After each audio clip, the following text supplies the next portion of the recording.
부모가 된다는 것은 어떤 의미일지 부모가 된 지금도 아직도 다 모르겠습니다. 부모의 사랑은 죽음도 넘어선 큰 사랑이라고 말하는데요. 그러므로 더욱 부모가 아니라 자식이 행복할 수 있도록 어려서는 충분한 사랑을 주고 다 크면 냉정하게 정을 끊어주어 부모 눈치 안 보고 자식이 원하는 삶을 살도록 해야 한다고 전문가들은 말합니다. 어느 날 부처님이 외출을 했다가 늙고 쇠약한 노인이 구걸하는 모습을 거리에서 보았습니다. 그 모습이 안타까워 물었습니다. 노인장께서는 늙고 쇠약하신데 어떤 사정이 있어 밥을 구걸하고 계십니까? 집은 어디 있으며 자식들은 어디 있습니까? 집도 있고 자식도 있지만 재산을 모두 아들과 며느리에게 물려주고 저는 거리를 떠돌며 밥을 얻어먹고 있습니다.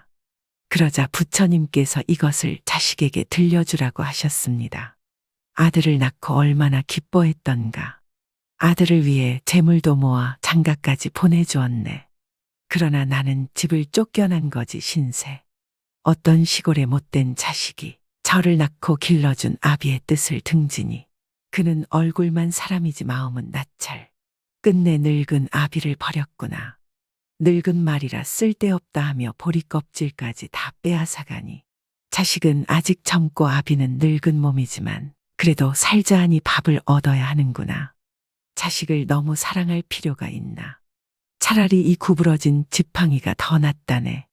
나를 위해 사나운 소가 와도 막아주고 험한 곳을 갈 때 편안하게 해준다네. 노인이 부처님의 말씀대로 마을로 돌아가 이 노래를 불렀고 자식들은 그제서야 눈물을 흘리며 잘못을 깨달았다고 합니다. 나이 들수록 자식들 말 한마디에 마음 아파하고 상처받으시는 분들이 많이 계실 겁니다. 우리의 마음이 약해져서인지 자식들이 독해져서인지 아니면 자식들 마음에 쌓인 것이 많아서 되갚아주는 걸까요? 남에게 안 좋은 소리를 들었다면 금방 잊고 안 보면 그만일 텐데 그 누구도 아닌 자식이라 쉽사리 잊혀지지도 않아 마음이 더 아프고 오래가기도 하는데요. 그래서 오늘은 자식과의 관계에서 어떻게 하면 편안하고 자유로울 수 있는지에 대해서 말씀 나눠보려 합니다. 오늘의 영상이 부모-자식 관계에서 조금이라도 힘든 부분이 있으신 분들에게 많은 위로가 되고 지혜를 얻는 시간이 되시길 소망하겠습니다. 그럼 바로 시작하겠습니다. 나이 들어서도 자식과 좋은 관계를 유지하는 지혜 첫 번째는 성인이 된 자식은 남이라고 생각하세요. 자식들은 다 커서 독립하면 부모 걱정은 잘하지 않습니다. 내가 어떻게 키웠는데 하는 생각에 조금은 서운하실 수도 있겠죠. 그러나 자기네들 사는 게 더 바빠서 연락 한 번 하는 것도 힘들어 합니다. 이런 경우가 시대가 변했기 때문일까요? 그러나 이런 현상들이 요즘 일만은 아닌가 봅니다. 우리 옛 속담의 부모는 먹지 않고 자식을 주고 자식은 다 먹고 남아야 부모를 준다는 말이 있습니다. 자식들 이만큼 키웠으니 그래도 나에게 잘하지 않을까. 기대를 크게 하면 실망만 클 뿐입니다. 자기 몸 하나 건사 잘하고 부모에게 더 이상 손 안 벌리면 정말 감사한 일이고 아무 연락 없으면 무소식이 희소식이라고 생각하면 마음이 편합니다. 여전히 부모님들 중에 내가 널 어떻게 키웠는데 하면서 유난히 자식 사랑이 과하고 기대하는 마음이 크신 분들이 계신데요. 그런 마음을 내면 낼수록 나이 들어 나만 괴롭고 그만큼 돌아오지 않으면 괘씸한 마음까지 들고 서운하기 마련입니다. 그러니 다 큰 자식은 이제 남이라고 생각하고 사셔야 마음 편하게 사실 수 있습니다. 아무리 그래도 어떻게 자식인데 남이라고 생각하냐. 내 인생 자체가 부정당하는 것 같고 너무 허무해서 미칠 노릇이다. 라고 말씀하시는 분들도 많습니다. 네, 맞습니다. 그러나 품 안의 자식이라는 말이 왜 나왔는지 생각해 보셔야 합니다. 어떤 부모인들 자식 잘 안 되길 바랄까요? 성인이 되어 부모에게 더 이상 손 안 벌리고 부담 주지 않고 스스로 자기 인생 잘 살아간다면 그것만으로도 효자고 효녀라고 생각해야 합니다. 그러니 아끼고 아껴 얼마라도 남겨 자식에게 재산 물려주겠다는 생각도 이제는 접어두시기 바랍니다. 재산이 많은 부모들 밑에서는 훗날 자식들 간에 얼마라도 더 가지겠다며 원수가 되는 자식들도 참 많습니다. 요즘 뉴스를 보면 피를 나눈 형제들끼리 남보다 더 못한 사이가 되는 경우를 많이 봅니다. 그 원인이 대부분은 돈 때문이죠. 그래도 자식에 대한 과도한 집착을 내려놓기 어렵다면 이렇게 생각해 보시면 어떨까요? 요즘은 자식들이 더 힘든 세상이에요. 이 험한 세상 살아남기 위해 무한 경쟁 속에 사는 젊은이들을 우리 부모 세대가 이해해야죠. 자식에게 온갖 정성을 쏟았던 것들은 부모로서 도리를 다했던 것들이니 당연한 것이고, 되돌려 받으려 하지 말고 이제 자신 스스로의 즐거움을 찾아서 건강한 노후를 보내자고요. 이렇게 생각하고 산다고 해도 자식은 죽을 때까지 자식이니 물질적인 거리는 멀리 살아도 정서적인 거리만큼은 가까운 거리에서 언제든 자식이 손을 뻗으면 닿을 거리에 있으면서 적당한 거리를 지키면서 살면 됩니다. 자식 걱정은 조금 내려놓으시고 건강할 때 여행도 다니고 맛집도 다니고 부부끼리 대화도 많이 하시고 남은 여생을 즐기세요. 나이 들어서도 자식과 좋은 관계를 유지하는 지혜 두 번째는 자식에게 고맙다고 자주 말해주세요. 어떻게 하면 중년 이후에 자식들과의 관계를 긍정적인 방향으로 이끌 수 있을까요? 이 질문에 답하기 전에 나는 살면서 무엇을 제일 후회하는지 생각해 보셔야 합니다. 대개 우리나라 부모들이 가장 후회하는 것들로 이런 것들을 꼽는다고 합니다. 소소한 것에 너무 걱정을 많이 한 것, 바깥일을 너무 열심히 하느라 아이들과 많이 못 놀아준 것, 휴가를 가지 않은 것, 사진 혹은 영상을 많이 찍어두지 않은 것, 책을 자주 읽어주지 않은 것, 성장하는 순간에 함께 있어주지 못한 것, 운동에 참여하지 않은 것, 이런 것들이라고 합니다. 이것만 보면 부모가 자녀들에게 대단히 잘못을 많이 한 것 같죠. 그러나 부모의 잘못만은 아닙니다. 그럼 어떻게 하면 성인이 된 자녀들과 잘 지낼 수 있을까요? 남은 인생을 어떻게 하면 사랑하는 자식들과 좋은 관계를 이어갈 수 있을까요? 다 자란 우리 자녀들은 부모에게 어떤 말을 제일 듣고 싶어 할까요? 20세에서 60세까지의 성인 130명을 대상으로 인터뷰한 결과 아주 재미난 결과가 나왔습니다. 인터뷰에 응한 대부분의 사람들은 부모에게 어떤 말을 듣고 싶은가 보다 부모님이 저에게 질문을 해주셨으면 좋겠어요 라고 답했다고 하는데요. 부모님이 자녀에게 어떤 말을 해줄지 고민하기보다 먼저 자녀에게 직접 물어봐 달라는 것입니다. 너는 엄마가 무슨 말을 해줬으면 좋겠어? 너는 자랄 때 어떤 말을 듣고 싶었니? 이렇게 직접 자신이 하고 싶었던 이야기나 마음을 직접 물어봐 주길 원했다는 것입니다. 우리가 대화를 한다고 하면 일방적으로 내가 얼마나 많은 말을 했는지만 중요하게 생각하기 쉬운데요. 대화를 잘 이끌어가기 위해서는 내가 많은 말을 하는 게 아니라 상대방의 말을 들을 준비가 되어 있어야 하며 상대가 무슨 말을 하고 싶은지를 캐치하는 것이 중요합니다. 아이들이 성장기라면 대개 목적을 가진 이야기를 하게 됩니다.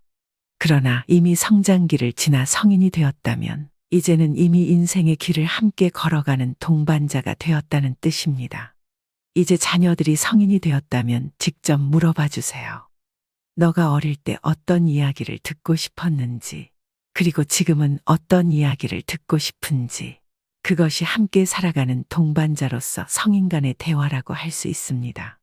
또한 부모에게 가장 듣고 싶은 말은 고맙다라는 말이었는데요.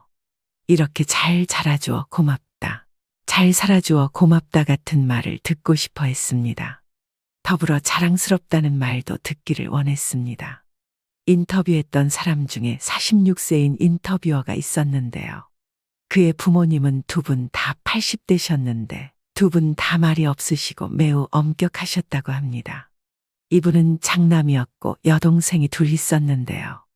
그의 아버지는 딸들에게 한 번도 회초리를 댄 적이 없었고 아들에게는 말 그대로 거의 폭군에 가까웠다고 했습니다. 폭언을 자주 들어야 했고 조그마한 실수에도 필요 이상의 체벌도 받으며 자랐다고 했습니다. 그러한 성장 과정을 거친 후 46세가 된 아들은 이렇게 말했습니다.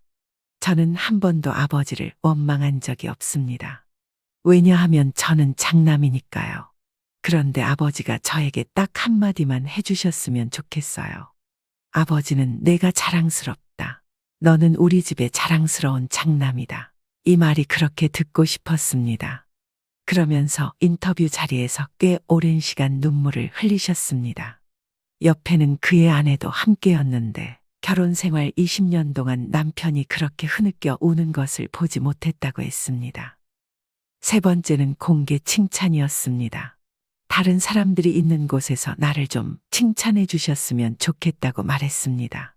이것은 고맙다는 말과 자랑스럽다는 말을 합쳐놓은 상황이라 할 수 있습니다. 공식화라는 건 선언입니다. 저는 이것이 사랑의 표현이자 지금까지의 기여에 대한 선언이자 현재 모습에 대한 인정으로서의 선언이라고 생각합니다. 나이 들어서도 자식과 좋은 관계를 유지하는 제 세 번째는 인정해 주셔야 합니다. 여기에서 인정하기란 상대의 존재 자체를 인정해 주는 것을 말합니다. 상대가 한 노력의 결과물뿐만 아니라 그 과정들과 성의나 노력들까지도 존중하고 인정해 주는 것입니다. 가족이니까 이 정도쯤은, 가족이니까 너무 편해서 함부로 말하게 되는 때가 많은 것 같습니다.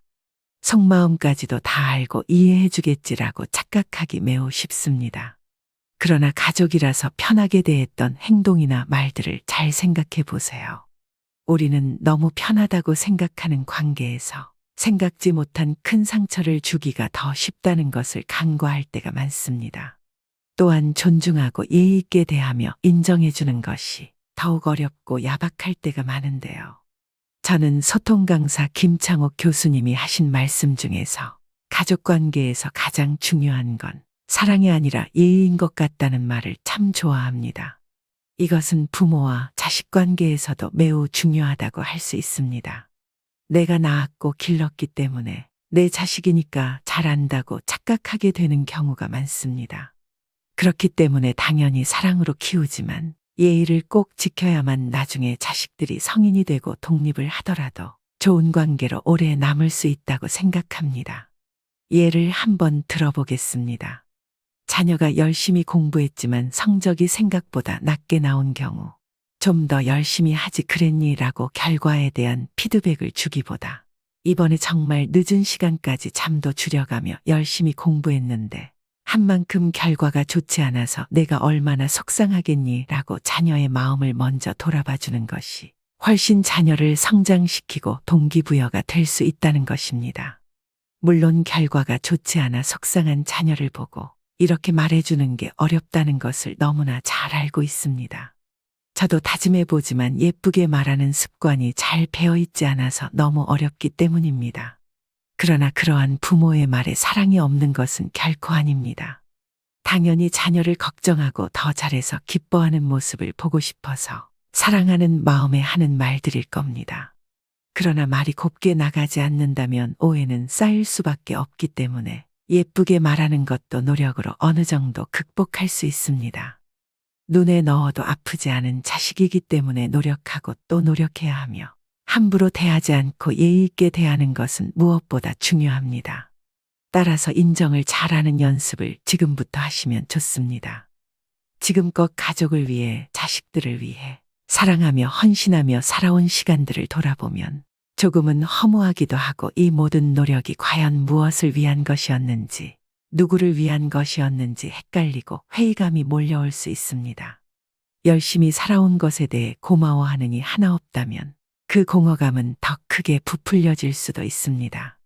그러나 이러한 시기가 나에게만 찾아오는 것이 아니라 자연스러운 삶의 과정 중 하나라고 생각한다면 조금은 마음이 가벼워질 수 있습니다. 이제는 다 큰 자식들을 바라보는 눈빛이 존중과 이해와 인정으로 변해야 하는 시기입니다. 가족 간에도 개개인의 공간과 의견을 인정하고 존중하는 것이 무엇보다 중요합니다. 그렇게 할 수 있다면 더욱 건강한 관계를 이어갈 수 있습니다.